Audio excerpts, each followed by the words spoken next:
안녕하십니까, 우짜입니다. 2025년 12월 26일 아침까지 확인한 세상 돌아가는 얘기입니다. 들어가기 앞서 구독, 좋아요, 그리고 회원가입 감사합니다. 그럼 뉴스 보시죠.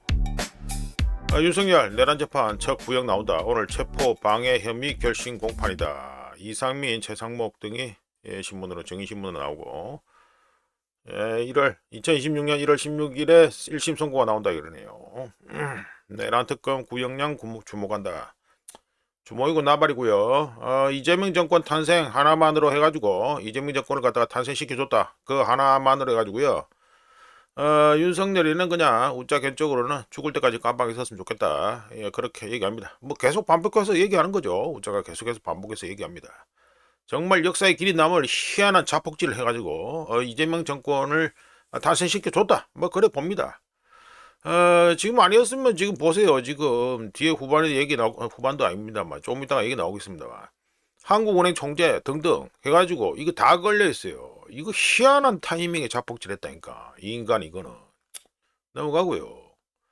네, 쿠팡 개인정보 3천만 개 유출 외부 전송 없었다. 정부는 확인한데 서로 싸우고 있네. 현재까지 조사 진술 일치 발표했고 정부는 일방적 주장 발끈.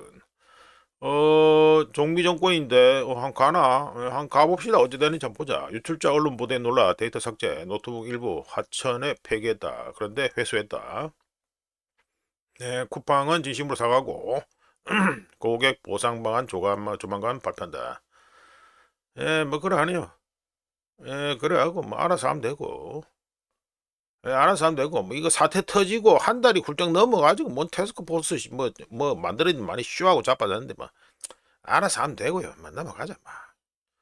예, 문재인이 정부 해가지고 서해 공무원 피격 사건 골 때리는 사건이었죠. 이것도 참 알고 보면 서운 박지원 오늘 1심 선고 선고 나오네. 피격 은폐 혐의 2022년 기소 후 3년 만에 결론. 참 빨리도 한다. 예, 검찰 징역 구형에 윤석열 정권의 기억수사. 뭐든지 간에 윤석열이 핑계만 대면 다 되는구나. 윤석열이는 우짜 기준에서요. 윤석열이 자체가 우짜 기준에서 그냥 문재인이 아바타입니다. 문재인이 아바타. 보수 멸망을 위해서 문재인이가 보냈다고 봐도 무방할 정도로 윤석열이 와가지고요. 자칭 보수 이쪽에 해가지고 도움되는 짓 한 거 하나도 뭐 있습니까? 하나도 없습니다. 하나도. 도대체 뭐가 있습니까? 윤석열이 해가지고 대통령 되자마자 뭐 했어요? 이준석이 그거 우짜견적으로 이준석이 별로 안 좋아합니다. 그 우크라이나 가서 네오나치하고 같이 놀았으니까 싫어하는데 싫어하도 어쩌든 간에 윤석열이 이거 정권 잡자마자 뭐 했어요? 이준석이 쳐내면서 해가지고 표를 모아도 뭐 할 건데 그 저 젊은 층들하고 이런 층을 갖다가 젊은 층하고 그다음에 중도 이쪽에 있는 사람들 표 다 잘라냈잖아. 이 인간이 윤석열 이 인간이 뭐 도움 되는 게 있어요? 막판에도 뭐 됐어요? 자폭질 해가지고 이재명 정권 해가지고 탄생시켜주고 하여간 우짜 기준에서는 이재명은 윤석열은요 그냥 문재인이 아바타야 아바타. 트로이 목마. 문재인이가 자칭 보수 멸망 위해서 보낸 트로이 목마. 뭐 그래 되고요. 이것들 저 하는 거 뭐라 떠들고 앉아 있는데 윤석열이 핑계 대고 있는데 다 그 깜빡 가야 되고요. 이 중에서 특히 박지원 좀 치웠으면 좋겠다. 예, 그래 얘기합니다. 진짜 지겹다 진짜 박지원이. 통일교 특검 추천권 기싸움. 야, 또 이거 물타기 들어가네. 헌재 변혁 혁신당 개혁 이거는 뭐야? 이거 더불어가 말하는 거야? 혁신당 개혁신당 이거는 또 뭐 국힘에서 얘기하는 뭐이네. 여당 책임 있는 기관이 추천. 국힘은 헌재 민변 추천, 민주당 직접 추천과 같아. 동의하고요. 이건 동의하고요. 이 인간 내 계속 쳐들어다니고 앉아있네 이거. 찝찝구리한 게 한두 개가 아니죠. 계속 나오고 싶습니다. 저거 김병기. 더불어는 헌법재판소 등 제3자 추천이나 이게 뭐 제3자 추천이야. 여야 1인씩 여야 1인씩 하면 하지 말자는 소리고요. 국힘은 비교수 단체인 조국신 혁신당하고 개혁신당에 추천권을 주는 방안을 했다. 예상대로 뭐 물타기 하고 들어가고 있고 국힘은 어쩔 수 없으니까 이제 조혁당까지 낀가놓고 이제 조혁당이 어디입니까? 더불어 그거잖아요. 더불어의 사실상 더불어를 지향하는 우짜가 뭐 표현을 더 심한 말 할 수 있지만 일부러 안 합니다. 조혁당이 뭐 더불어하고 다른 얘기를 한다. 그럴 가능성은 없고 여기서 그나마 해가지고 뭐 있는 거는 개혁신당 뭐 이거 이준석이 당밖에 없죠. 예, 그런다. 하여간에 물타기 들어갑니다. 이거 통일교 특검 빨리 받으라 했는데 받는다 하더니 실무 예상대로 해가지고 물타기나 들어가고 앉아있다. 잘나고 자빠졌다. 자 이래가지고 어찌 한다. 지금 크리스마스 앞두고 가지고 그러니까 외환 당국에서 개입을 했죠. 그 개입한 게 뭡니까? 왜 그 개입을 했죠? 우자가 보기에는요, 그거 그냥 지방선거용입니다.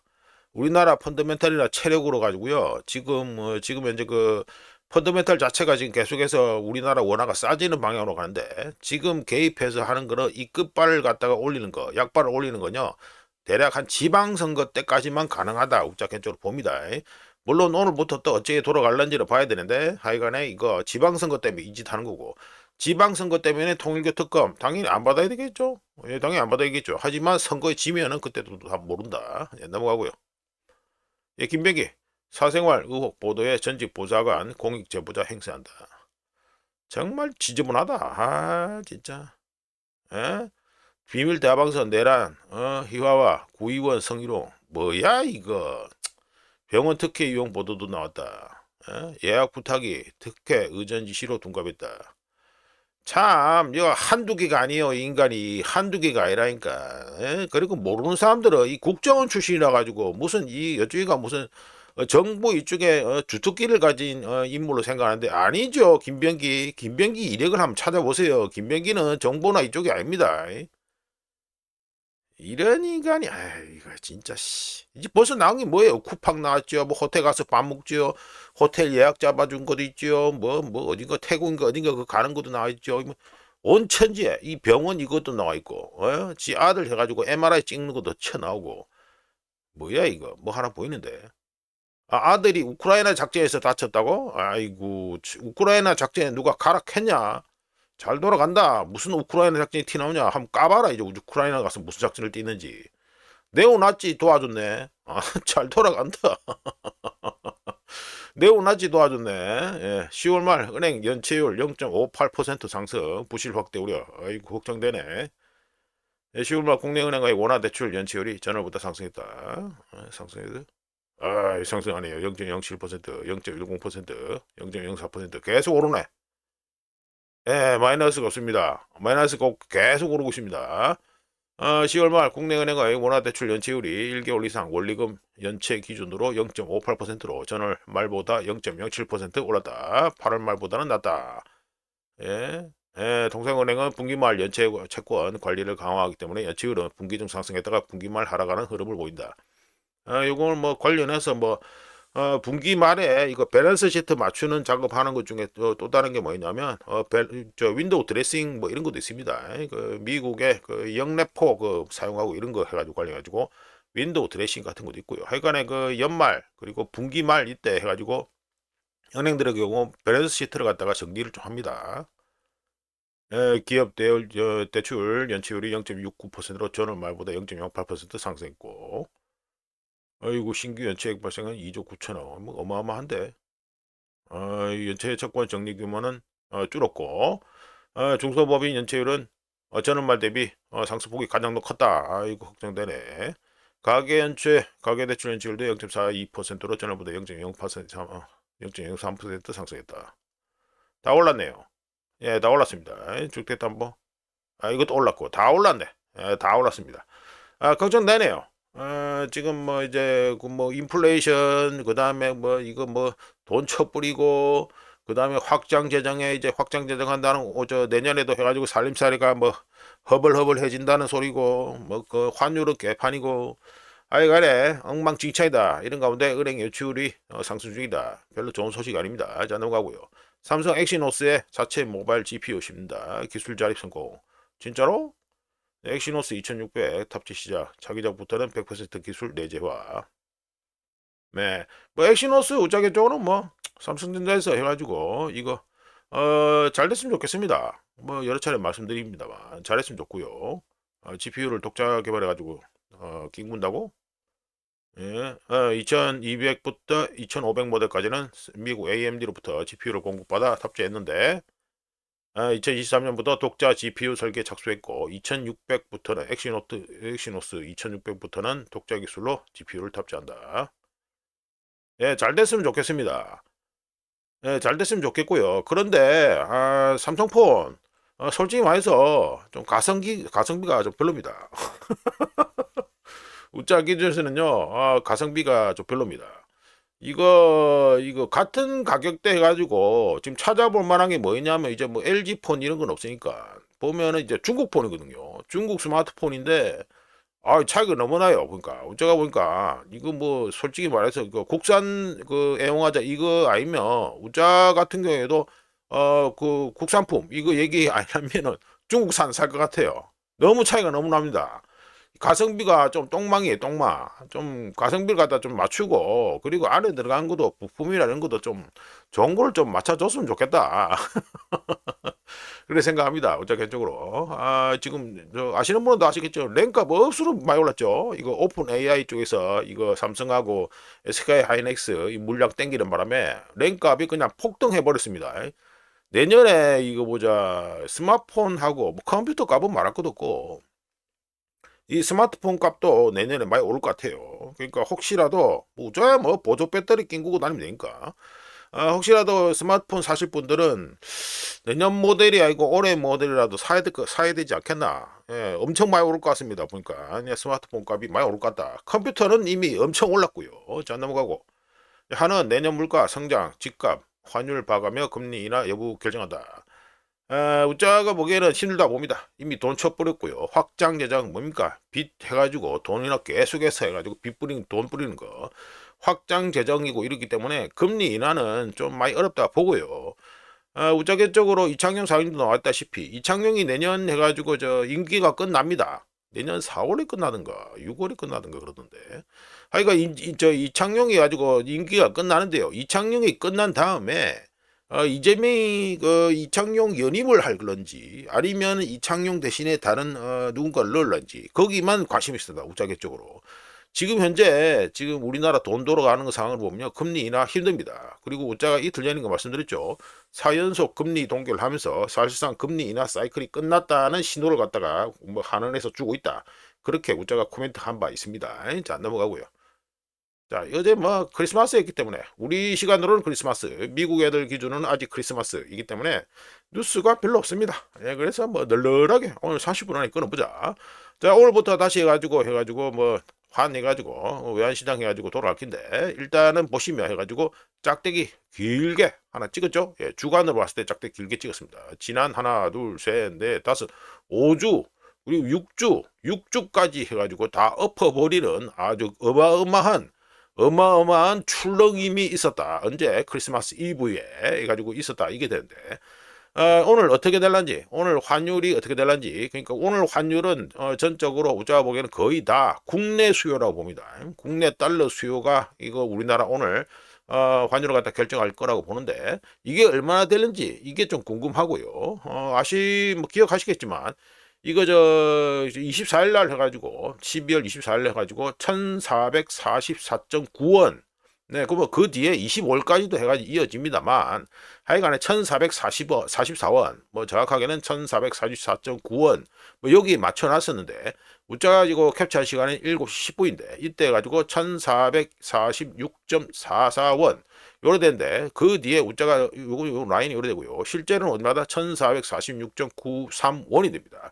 이게 조금 오르고 있습니다. 예, 조금 오르고 있다는 거. 진짜 그러니까 오늘 이거 저 우리나라 이거 환율이 어떻게 되는지 이거를 갖다가 좀 관심 있게 보시면 되겠다. 국내에서 달러 수요가 얼마 되는지를 갖다가 알 수 있으니까요. 자, 넘어가고요. 네, 요거는 해가지고 뭐 이것도 24일 그는 뭐 그 지나가지고 나온 건데 하여간에 이거 저 일본 2년 만기 국채 수익률 해가지고 옥션이 있었습니다.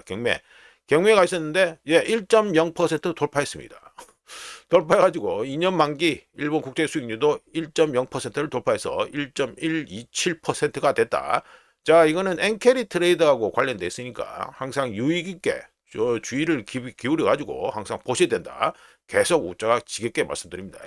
쭉 올라가면 예, 1996년 해가지고 나있죠. 요때 이후로 해가 처음으로 1% 이상, 그러니까 1.16%뭐 이리 적어놨는데 요때가 1996년 요때 4월이고요. 지금 1.127%다. 이렇게 됩니다. 물론 이거 캡처는 우짜가 어제 했습니다. 어제. 자, 넘어가고요. 내보내 가지고 바로 우크라이나로 넘어가가지고요. 요거는 쿠피안스크입니다. 쿠피안스크 쪽에 보시면 지도가 보면은 요거 색깔이 원래 뭐 러시아군이 먹었던 곳인데 점점 옅어지고 있죠? 예, 요게 무슨 말이다? 요거는 지금 우크라이나군이 계속해서 땅을 따먹고 있다는 소리가 됩니다. 지금 보시면 이게 지도가 잘 안 보일 것 같은데. 예, 하여간 요거만 나왔습니다. 요게 강입니다. 요게 강이거든요. 요게 오스킬 강입니다. 오스킬 강인데 오스킬 강 서쪽, 그러니까 뭐 러시아 입장에서는 서쪽이죠. 이게 서쪽, 요쪽에 남은 게 요 꼴락이 요것밖에 안 나왔습니다. 그러니까 러시아군이 계속해서 철수하고 있다 이 말이 되겠죠. 그럼 친우크라 맵으로 바꿔서 봐야겠네. 네, 요거는 이제 강 표시가 잘 되어 있습니다. 요게 오스킬 강입니다. 요게 오스킬 강이고요. 보시면 이제 여기는 뭐 친우크라 맵이다 보니까 우크라이나한테 조금 더 점수를 많이 주는 거래가 돼 있는데 둘이 봐도 뭐 그렇게 차이가 그렇게 크지는 않다라는 걸 알 수 있습니다. 마무리 요약해서 말씀드리면 우크라이나가 2025년 12월부터 쿠피안스크에 대한 반격을 공식적으로 시작했죠. 물론 그 전부터 작업은 하고 있었습니다. 작업은 하고 있었는데 12월 12일부터 공식적으로 반격을 시작했고요. 반격을 해가지고 어떻게 했다? 어디서부터 해가지고 문제가 생겼냐면 이 북쪽 이거 지도가 좀 그렇네. 예, 요 북쪽에 해가지고 요 라인이 그러니까 이제 도로가 있습니다. 도로 지금 도로가 그러니까 러시아군이 쿠피안스크에 있는 러시아군이 보급을 받을 수 있는 도로가 이쪽 러시아 본토에서 오는 거 이쪽하고 큰 도로가 이쪽하고 이 위에서 오는 거 요 도로 요 두 개 도로입니다. 요 두 개 도로인데 이거는 지금 아직 다 점령 못했기 때문에 끊어져 있던 상태고요. 이 위에 있는 도로를 갖다가 해가지고 러시아군이 해가지고 점령을 해가지고 보급을 받고 있었는데 이걸 갖다가 우크라이나군이 12월 12일부터 해가지고 이걸 점령을 해가지고 그러니까 실제로 요 도로 보급로를 갖다가 계속 공격해가지고 점령을 했죠. 그렇기 때문에 러시아군은 그냥 뭐 항상 그랬다시피 러시아군은 불리하면 항상 토끼니까 후퇴를 했습니다. 그리고 후퇴를 현재 하고 있는 중이다. 이게 되고 러시아군이 지금 문자가 오늘 새벽에 본 거는 러시아군이 쿠피안스크 서쪽 여기죠. 서쪽에 있는 주택 지역에서 철수함에 따라서 이 지도도 뭐 최신 버전은 아닙니다. 하여튼 철수하기로 하면서 결과적으로 우짜가 보기에는 쿠피안스크 서쪽 요 강이죠. 요거 강 기준으로 서쪽 러시아 입장에서 서쪽 여기에 있는 쿠피안스크 서쪽 요거를 갖다가 우크라이나가 탈환할 것으로 우짜개적으로 예상합니다. 간만에 우크라이나한테 기쁜 소식이 왔다. 뭐 이렇게 말씀드리겠습니다. 자 넘어가고요. 자, 이거는 러시아 쪽에 산업 데이터 해가지고 발표됐으니까 말씀드려 보죠. 러시아 기업 이익이 9월에 19조 2,200억 루블에서 10월에 21조 5,660억 루블로 증가했고요. 요거는 산업 생산 차트입니다. 러시아의 산업 생산은 YOY 작년 동월 대비해가지고 작년 동월 대비해서 10월에 3.1%였는데 11월에 마이너스 0.7%로 감소하면서 쭉 올라가지고 2023년 2월 이후 처음으로 마이너스가 났습니다. 러시아 쪽에. 경제 쪽에 해가지고 조금 그렇습니다. 러시아 쪽에 나오는 경제 데이터 보면 조금 추세가 좀 찝찝우리하다. 예, 요거는 분명히 말씀드리고요. 뭐, 우짜는 뭐, 친우크라이나도 아니고, 친러시아도 아니니까. 하여튼 간에 객관적으로 데이터 보고 말씀드린다. 자, 이거 넘어가고요.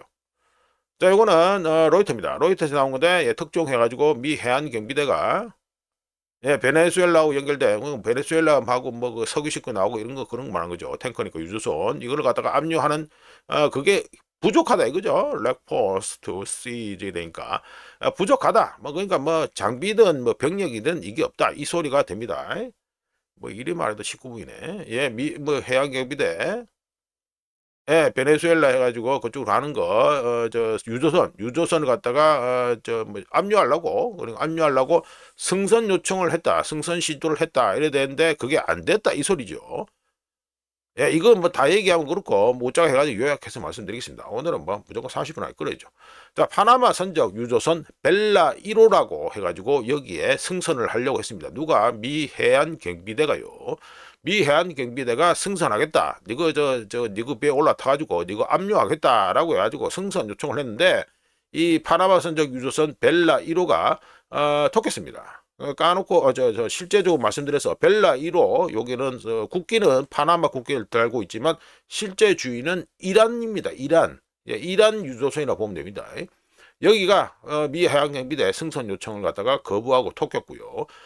참고로 승선 거부를 할 경우 저 해양경비대가 쓸 수 있는 방법이 딱 하나밖에 없습니다. 뭐냐면 헬기 타고 가서 선박에 바로 올라타는 해상안보대응팀이라고 있는데, 이 팀이 두 팀이 있는데 이 두 팀 중 하나가 투입되어야 합니다. 그 말고는 이 배를 갖다가, 움직이는 배를 갖다가 잡아가지고 압류할 수 있는 방법이 없어요.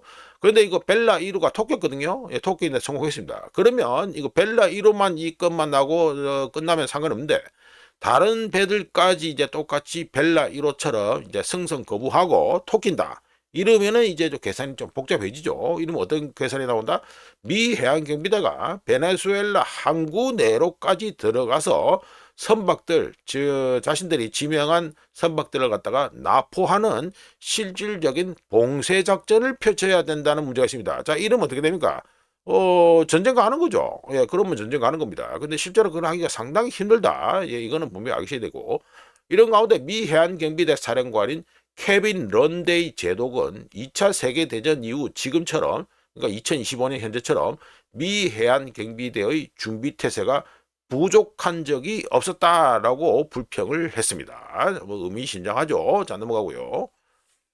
네, 요거는 NPR에서 나온 기사인데, 23일 기사인데, 뭐 이것도 뭐 크리스마스 맞아가지고 웃자가 해가지고 안에 못했던 얘기 이걸 갖다 하는 건데요. 지금 뭐 학자금 대출이죠. 학자금 대출 해가지고 빌린 사람들이 가지고 디폴트. 예. 좀 한가 왠지 가리씨 이게 뭡니까? 이게 압류죠, 압류. 예, 임금 압류라는 겁니다. 임금 압류. 곧 임금 압류에 들어갈 것 같다. 이 소리가 됩니다. 예, 2026년 초에 해가지고 학자금 대출 해가지고 지금 디폴트 상태에 있는 거 연체자 이들에 대해서, 예, 1월 7일, 1월 7일로 끝나는 주 기준 그때부터 해서 1000명, 뭐 1차로 해서 1000명에 대해서 돈 안 갚는 1000명에 대해서 임금 압류에 들어간다 이 소리가 됩니다. 예, 그래 됩니다. 자, 어쩌 해가지고 좀 말씀을 드릴게요. 트럼프 행정부는 2026년 시작과 함께 학자금 대출 연체자에 대한 임금 압류를 재개할 예정이라고 했고요. 2026년 1월 7일로 끝나는 주, 요거죠. 2026년 1월로 끝나는 주에 약 1000명, 예, 1000명의 연체자에게 압류 통지서가 발송될 것이며, 임금 압류 통지 건수는 매달 그러니까 연중 매달 해가지고 계속해서 증가할 것이다. 여기 적어놨죠. increase on monthly basis 이거 나있죠.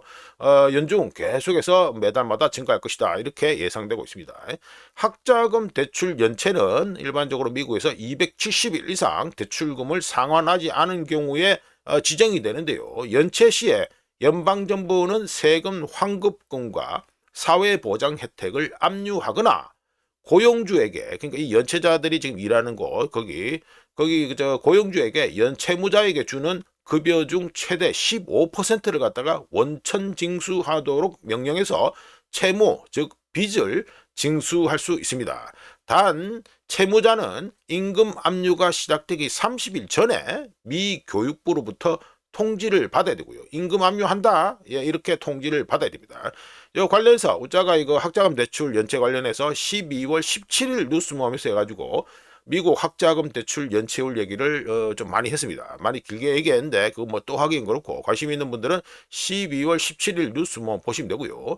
우자가 지금 오늘 말씀드릴 거 해가지고 따로 더 말씀드려보면 2026년 1월 7일로 끝나는 주부터 임금 압류 요게 자체가 재개되겠다. 실제로 그 안 한 건 아니고 바이든 행정부 때 안 하고 있었습니다. 그러니까 영 안 하던 걸 새로 하는 게 아니고 다시 재개되는 수준인데요. 이거 압류가 재개될 경우 미국 가계 흐름과 신용도에 심각한 타격을 줄 것은 확실합니다. 문제는 2026년 첫 주에 1,000명의 연체자에게 통지서를 발송한다는 것보다, 이런 숫자보다 더 중요한 게 뭐다? 규모입니다. 규모인데 530만 명에 달하는 학자금 대출자가 이미 360일 이상 연체 상태에 있고요. 연체가 채무불이행, 디폴트로 이어지면 규모가 1천만 명으로 늘어날 수 있다는 문제가 있습니다. 그래서 이 규모가 중요합니다. 임금 압류가 시작되면 법원 명령 없이도 미국 정부는 연체자의 가처분 소득 중 최대 15%를 압류할 수 있게 되는데, 이는 임대료, 식비, 자동차 할부금 등 여러 가지로 지금 재정적 어려움이 가중되는 상황에서 해가지고 그림 좀 바꾸자. 시기에서 지금 현재 상황에서 해당 연체자들이 사용할 수 있는 돈이 줄어든다는 걸 뜻합니다. 신용도 측면에서는 연체 및 채무 불이행 디폴트 내용이 신용기관에 리포트 보고될 경우 그 즉시 신용점수가 100에서 175점까지 폭락하게 되고요. 채무 불이행 디폴트 기록은 최대 7년 동안 신용기관에 남아서 대출 가능 인구를 급감시키게 됩니다. 점점 더 많은 대출자들이 정상적인 상태에서 명백히 더 높은 위험군으로 신용위험군으로 분류되면서 대출 심사 기준이 강화되고 대출 승인 건수가 줄어들며 금리가 전반적으로 인상될 수밖에 없는데요. 이와 동시에 미국 가계들은 임금 압류를 피하기 위해 학자금 대출을 우선적으로 갚으면서 다른 것도 자빠라지겠죠. 뭐가 자빠라집니까? 신용카드, 자동차 대출 이런 것들 상환이 또 미루어지게 됩니다. 따라서 이번 조치는 시스템 내 스트레스 또는 압박을 그저 다른 곳으로 돌리는 결과를 초래해서 근본적인 문제 해결보다는 또 다른 연체 집단들을 만들어낼 것으로 우짜기적으로 예상을 합니다. 자, 넘어가고요. 이거는 해가지고 소제목으로 미국 정규직 계속 감소 중이다라는 제목을 해가지고 말씀드립니다. 미국 정규직 일자리가 10월과 11월에 해가지고 98만 3천 개가 감소해서요. 2025년 11월에 1억 3,417만 17만 개가 됐습니다. 이렇게 요거 찍은 거는 요 피크예요. 지난 피크가 되고요. 2025년 1월에 가지고 1억 3,589만 6천 이게 피크였습니다. 자, 이렇게 덕분에 이렇게 그 정규직 일자리가 해가지고 줄어드는 덕분에 해가지고 어떻게 됐다? 2025년 11월 기준 여기죠. 2025년 11월 기준 미국 전체 노동력 중 78.2%. 요 뭐 보면 0.78 뭐 2일이 돼 있는데 요걸 100을 갖다가 곱하면 되잖아요. 퍼센테이지라니까. 그러면 미국 전체 노동력 중 78.2%만이 정규직으로 고용되어 있으며 2021년 6월 이후 가장 낮은 수준을 보이고 있습니다. 요 쭉 가면 해가지고 2021년 6월이 딱 나옵니다. 6월 이후 가장 낮은 수준을 보이고 있습니다. 그리고 2023년 6월 피크 요거죠. 요 피크 된 거 2023년 6월 피크. 요 피크 6월에 피크였는데 이때 대비해서는 2.5%가 하락한 거고요. 1년에서 2년 전까지만 해도 이 80%를 넘겼던 게 미국 전체 노동력 중 정규직 비율이었는데 이게 2025년 11월에 78.2%로 떨어졌다. 이거는 하락폭은 얼마 안 될 수 있는 것처럼 보입니다. 하지만 정규직 일자리 데이터, 이 데이터의 경우 일반적으로 해고가 실업률에 반영되기 전에 하락세로 반전된다는 경향이 있기 때문에 중요합니다. 왜냐하면 기업들의 경우 어떻게 합니까? 이거 나름 테크트리가 있죠. 해고를 하기 전에 거의 항상 근무 시간이나 고용 형태를 먼저 조정합니다. 예, 그렇기 때문에 기업들의 경우 신규 채용을 동결하고 직원들을 파트타임으로 전환하고 근무 시간 단축을 먼저 한 후에 해고를 단행하는 이 패턴을 보여주죠. 그렇기 때문에 정규직 일자리 데이터가 하락한다는 거, 이 하락하기 시작한다. 이거는 노동시장의 스트레스 또는 압력이 이미 누적되고 있다는 신호가 됩니다. 이런 가운데 미국의 실업률, 미국의 실업률, 이거는 지난 1년 동안 4.1% 수준, 요거죠, 4.1% 수준.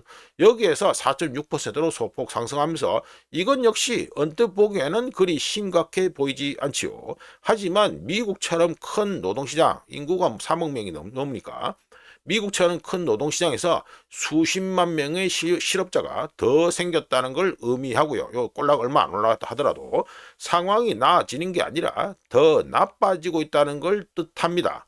관련해서 흥미로운 차트를 하나 더 보여드리면, 자, 보시면 멀티플, 자, 홀더. 뭡니까? 그러니까 복수의 일자리, 복수에서 복수 직업을 가지고 있던 사람들이다. 이게 되죠? 이 숫자가 930만 1천 명입니다. 자, 뭐 이 차트 상당히 흥미로운데 갑자기 툭 튀죠. 복수 직업 종사자, 뭐 우리나라 말로 하면 투잡 최소 투잡인 사람들의 미국의 숫자가 2025년 11월 기준 930만 1천 명, 930만 명 이상. 퍼센테이지를 바꾸면 전체 노동인구 중 약 5.4%입니다. 이거로 최고치를 기록하고 있다는 것인데 정규직 일자리와 복수 직업 종사자 수, 이거 정규직 일자리 그죠? 예, 요거 떨어지는 거, 그리고 복수 일자리, 예, 투잡 뛰는 사람들 이 비율이 엄청 올라가는 거, 이거를 통해서 이 두 개를 통해서 첫 번째 정규직을 구하거나 유지하기가 점점 어려워지고 있다. 두 번째 더 많은 사람들이 두 번째 직업을 가지고 있다라는 걸 알 수 있습니다. 정규직 숫자와 투잡, 그러니까 복수 직업 종사자, 투잡 숫자를 통해 실제 상황을 확인할 수 있는데요. 현장 상황을 확인할 수 있는데, 고용주들은 근무 시간을 줄이고 파트타임 일자리를 늘리는 방식으로 비용을 현재 절감하고 있고, 여기에 대응해서 노동자들은 뭔 짓을 한다? 가능한 모든 곳에서 소득을 올리기 위해 노력하고 있다, 이 소리가 됩니다. 즉 현재 2025년 12월 현재 미국의 노동시장이 여전히 작동하고 있다. 잘 작동하고 있다 말하기 그렇고, 하여간에 미국의 노동시장이 여전히 작동하고 있는 것처럼 보이지만 일자리의 질 자체, 퀄리티는 약화되고 있다, 악화되고 있다는 겁니다. 바꿔서 말씀드리면 사람들은 단순히 일자리를 잃을까봐 걱정하는 게 아니라 한 가지 직업만으로는 충분할까? 이렇게 걱정하고 있다는 소리가 되고요. 점점 더 많은 미국인들이 한 가지 직업으로는 생계를 유지할 수 없다는 소리가 됩니다.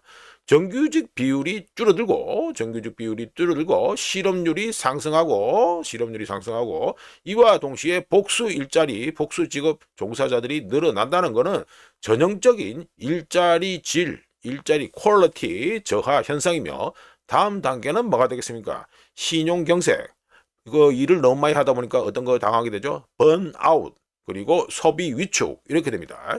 현재 추세가 계속되면 기업들은 자신들이 원해서가 아니라 수요 때문에 어쩔 수 없이 해고를 하게 되고요. 현상 유지 노력 속에 압박이 서서히 쌓이다가 찢어지거나 부러지면 붕괴 이벤트가 발생하게 됩니다. 대표적으로 2008 금융위기 같은 게 있죠. 자, 이렇게 해서 2025년 12월 26일 아침까지 확인한 세상 돌아가는 얘기겠습니다. 구독, 좋아요, 그리고 회원가입 감사합니다. 내일 또 찾아뵙겠습니다.